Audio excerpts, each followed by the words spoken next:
eu acho que uma coisa é essa base militante que está nas redes.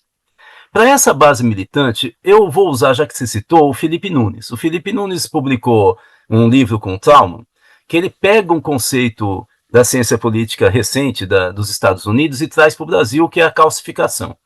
Resumindo, o que é calcificação? Você tem uma polarização tão tensa e aguda, e por tanto tempo, entre duas forças políticas e ideológicas, que chega um momento que vira questão de honra e afeta o almoço de domingo da família. Então, o bolsonarista da família pega e fala, não, porque você viu o jogo de tal time, o outro lulista já fala porcaria de jogo. Imediatamente, ele não quer nem saber se isso tem a ver com o partido político, o voto dele e tal, mas já polarizou, é o conceito de calcificar a polarização. Ele já está completamente demarcado, e qualquer assunto que um fala, o outro é contra, e vice-versa. Nesse caso, o Lula e o PT vão ter que administrar esse calor nas redes sociais. Eles não, principalmente o governo, não está gostando muito do nível que está atingindo. Né? Só que isso são ondas, né? São ondas. Né? A gente viu o que aconteceu com a onda extremista que inicia em 2015. Né? Ela durou vários anos, não foi um mês ou dois só. Né? Claro que teve incentivo, teve uma coordenação política e tal. Mas tem uma hora que a primeira campanha do Obama, a gente viu que ele perdeu o controle da campanha. Né? Tinha os ticanos lá tocando música. Chegou um momento que todo mundo falava de um Obama que nem existia. Né? Era o Obama dos sonhos. Né? A campanha falava que tinha perdido o controle. Então, a primeira questão é que nós vamos ver uma certa tensão, eu acho, pelo menos nas próximas semanas, das redes sociais se sentirem não só encorajadas, mas empoderadas, e que não tem muito lastro e laços orgânicos com a direção do PT e do governo, e achando que está fazendo o bem para a reeleição do Lula, e a tentativa do governo de dar um break nessa história. A outra coisa é o governo. Eu tenho a impressão que para o governo, essa história toda tem que parar logo, porque evidentemente que ele tem 20 dias para negociar com o Trump, né? E o Trump, o duro da carta do Trump é que tem uma motivação política. Né? Isso que é o imponderável. Né? A gente não sabe qual o tamanho da loucura do Trump. Né? Mas a outra questão é com o Congresso. Eu não tenho dúvida que o IOF dá para esquecer, mas a negociação me parece, até pelas falas do Hugo Mota, que vai ser em relação ao total de valores das emendas parlamentares. Eu tenho a impressão que o grande problema aqui para o governo é a compensação. Ele precisa voltar a ter um controle sobre os recursos, principalmente de investimento. É isso que ele precisa. Eu imagino que o governo gostaria de tirar 20 bi das emendas parlamentares. Não vai conseguir isso, mas é isso que me parece que seria o ideal para o governo. O Hugo Mota já estendeu, digamos, o tapete e a bandeira branca para o governo. Eu acho que daí é outra questão. Não dá para ter negociação das emendas se as redes ficarem falando que é o Congresso da mamata. Né? Não dá. Né? Vai ter uma hora... Eu acho que isso tem uma pequena tensão e uma questão de administração. Do que eu conheço o Lula, ele deve estar falando, calma que isso aí vai morrer sozinho. O Lula pensa desse jeito. Eu coordenei a campanha do Lula em 89, né? Então, assim, eu acho que ele não vai jogar muito peso, mas vai chegar uma hora que ele vai chegar pro Edinho e vai falar, Edinho, segura essa meninada, bicho. Não dá para governar desse jeito. Né? Tanto que o Lula, todo mundo fala da esquerda que o problema do Lula é a comunicação, não tem nada de comunicação. O Lula vem, desde o início do governo atual, dizendo que não poderia ter embate de rua. Ele não quer isso. Né? Então a comunicação é uma comunicação formal, ele não quer uma comunicação que pegue fogo. Daí eu acho que vai ter uma pequena tensão nas próximas semanas. Né? Esses movimentos de rua, então, ontem teve lá na Paulista 15 mil pessoas.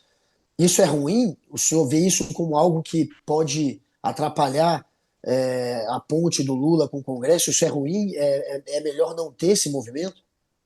Então, vamos pensar o seguinte, olha, você tem duas formas de você se legitimar. Uma é você se legitimar um governo pela capacidade técnica e a construção da governabilidade no campo institucional, nesse caso, é você negociar e conseguir construir maioria no parlamento. Essa é uma forma que é a opção do Lula hoje.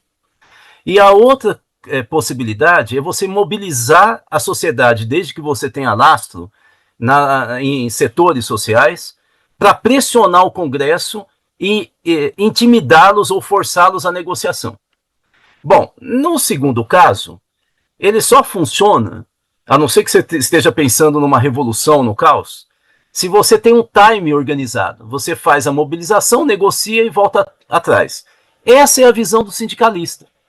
O sindicalista não faz greve porque ele gosta. É para ele abrir a negociação. E eu vou te falar claramente, a pior coisa de uma greve não é o começo, é o final. O dirigente sindical tem uma dificuldade imensa para fazer o pessoal voltar se ele não consegue ter sucesso total na negociação. E é evidente que ele nunca vai ter sucesso total, não é? E aí, as forças mais à esquerda e mais radicalizadas à direção da greve começam a aparecer na Assembleia. Então, essa é a questão. O governo Lula 3, ele não trabalhou nunca com a mobilização da base, como está acontecendo agora. Nunca. Nunca. Mas por não querer. Não queria. Isso não é uma questão de opção. O discurso do Lula é todo institucionalista. A primeira reunião de ministério, um dos ministros me falou que o Lula abre a primeira reunião de ministros dizendo: esse governo é um governo para reconduzir a institucionalidade e normalidade democrática. Ele não falou mudança social, ele falou da normalidade, né? E o 8 de janeiro colocou isso como uma questão mais central ainda do governo dele. Então, quando ele diz isso, ele não está falando para ir para o enfrentamento. Ele está falando para a gente diminuir a fervura. Não é? Então, esse é o mote do Lula. Só que quando você começa com essa reação, já visando 2026, mesmo dentro do PT, entre os petistas, você tem leituras diferentes do que fazer para reeleger o Lula. Né? O governo tem um time, eu acho que você tem toda a razão, Noblar. O governo tem um timing. E o timing dele talvez não seja o timing da militância lá de base, lá de baixo. Entendi. Aproveitando até o fato de você morar em Belo Horizonte há 30 anos, você deve já ter observado muito o comportamento do Zema, governador de Minas. Tem uma declaração dele hoje. A gente tem esse vídeo do Zema, ou Alice? Eu não tenho dúvida de que tem motivação política no julgamento de Jair Bolsonaro. Por isso, tenho estado ao lado dele desde o início. Também não tenho dúvida de que há tentativas de censurar a oposição a Lula nas redes sociais, de acabar com a nossa liberdade de expressão. O STF, estamos vendo, já passou dos limites. As provocações e intromissões de Lula em assunto dos Estados Unidos são lamentáveis. Mas esses erros e essas injustiças não devem ser consertadas com mais injustiça e erro. A taxação imposta pelo presidente Trump a produtos brasileiros é uma medida errada e injusta. Ela precisa sim ser revista, porque penaliza todos os brasileiros. Gente que votou contra e a favor do Lula. Empresas que investem no Brasil e que nada tem a ver com disputas políticas e ideológicas. Defender a liberdade não pode significar atacar quem trabalha e produz no Brasil. Ora ele aponta numa direção, ora aponta na outra. Qual é a do Zema? Ele realmente acha que ele vai ser candidato, terá condições de ser candidato a presidente da República e até se eleger? Qual é a do Zema? Qual é a do Zema? O nome da direita que está sendo construída é do Nicolas Ferreira. Na eleição municipal, ele teve muito mais sucesso do que o Zema, só para você ter uma ideia. Ele conseguiu fazer em 20 câmaras municipais o mais votado, em 20 cidades, importantes, inclusive, incluindo Belo Horizonte, o mais votado ou o segundo mais votado. Né? Quem está sendo armado é o Nicolas, esse é o nome, né? Que é o famoso... Mas para ser candidato para tudo. Então, assim, Ele está sendo construído, falam para governador, falam para senador, está sendo construído como o grande nome da extrema-direita e que galvaniza parte da direita mineira. O problema, Noblar, é o seguinte, nós temos 2 ou 3 problemas em Minas Gerais. Primeiro, aquele perfil do mineiro matuto, esperto, negociador, que o que acontece no bastidor é o mais importante do que o que ele fala em público, estilo Tancredo Neves, acabou em Minas. Ou pelo menos, praticamente acabou. Essa mudança se dá um pouco com Aécio Neves. Eu escrevi um livro sobre as 2 gestões do Aécio Neves como governador. E para escrever o livro, além de eu colocar um monte de pesquisador em campo, para ver como que ele negociava na base em algumas cidades polo, e estudar os dados do Tribunal Regional Eleitoral, tentando cruzar com candidatos a deputado que estavam apoiando ele, eu também comparei um pouco com o modus operandi do Tancredo. Então vou só dar um dado aqui. O Tancredo chegava no município e ele chamava as lideranças e ele dava a linha. Tanto que era famoso, o Tancredo almoçava 3, 4 vezes no mesmo dia, na mesma cidade, né? Porque ele fazia várias reuniões políticas e ele orientava em cada cidade que ele passava. E era muito famoso, porque isso o Tancredo ensinava assim, eu só entro numa reunião quando eu sei o resultado dela no dia anterior. Porque ele articulava tudo, né, no bastidor. O Aécio, o que ele fazia? Ele ia para o município, subia no palanque, dava entrevista e ia embora. Por quê? Porque ele tinha os caciques dele, que ele dava todo o poder regional para esses caciques. Foi por isso que desmantelou o poder dele depois como candidato a presidente da República. Então, a partir do Aécio, nós tivemos uma mudança muito importante no perfil.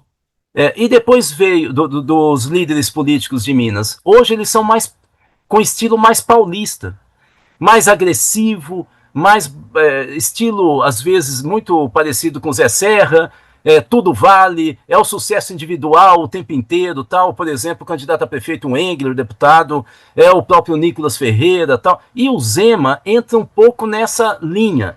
Não é o líder político mineiro clássico, né? Então, mas qual que é a questão? O Zema tem uma liderança junto ao empresariado fora do comum. Ele vem da região lá do Triângulo Mineiro, que é a região do agronegócio, né, de Minas Gerais, né? E ele vem do setor de comércio, né? Então, assim, ele tem uma liderança que vocês não têm ideia junto à FIENG. Ele praticamente fechou esse campo, né, de financiamento e tal.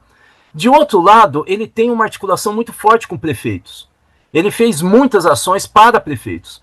Inclusive, naquela tragédia provocada pela Vale, ele conseguiu aumentar o número de municípios que receberam indenizações, inclusive municípios que não tiveram nenhum tipo de... não foram atingidos pela crise da barragem, né, que estourou.